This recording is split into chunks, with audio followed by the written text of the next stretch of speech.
எந்த ஒரு விஷயம் எடுத்தாலுங்க நம்ம செஞ்சாலுங்க, நம்ம வந்து நான் செஞ்சேன், நான் ஜெயிச்சேன், நான் தோத்தேன், நான் படிச்சேன், நான் எழுதினேன், நான் இந்த நான்றது தான் அகங்காரம்னு உபனிஷத்துக்கள் சொல்லுதுங்க. வேத உபனிஷத் தான் சொல்லுது. குருமார்களும் சொல்றாங்க.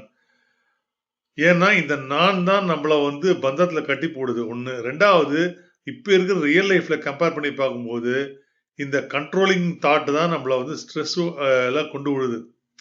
ஜெயிச்சா சந்தோஷம். இவ்வளோ கஷ்டப்பட்டு சரியா பலன் வரலன்னு வச்சுக்கோங்க. அப்படியே இடிஞ்சு போய் உட்காந்துறோம். நமக்கு நியூஸ்லாம் பார்க்கல 10த் ஃபெயில் ஆயிட்டான், மனம் உடைஞ்சு போய் தற்கொலை பண்ணிட்டான். இந்த மாதிரிலாம் வருது இல்லையா?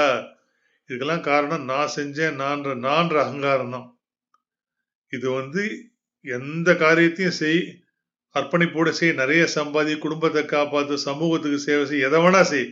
வேதமோ, உபனிஷத்துக்களோ, குருக்களோ எதுவுமே தடயம்னு சொல்லவே இல்ல. பண்ணாதுன்னு சொல்லவே இல்ல.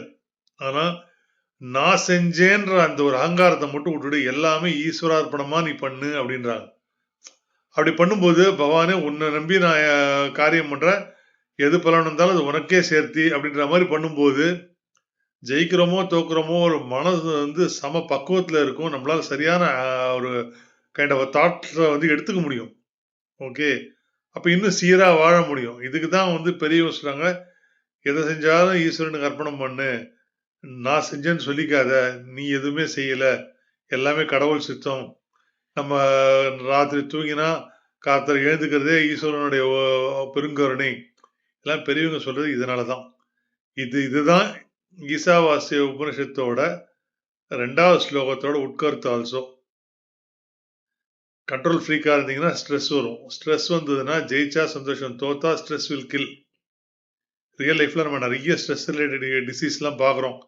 அதெல்லாம் அவாய்ட் பண்ணி சந்தோஷமா நிம்மதியா இருக்கணும்னா எது செஞ்சாலும் ஈஸ்வரனே உனக்கே இது இதுன்னு அவர் பாதத்துல போட்டுட்டு காரியத்தை மட்டும் நம்ம செய்யணும்.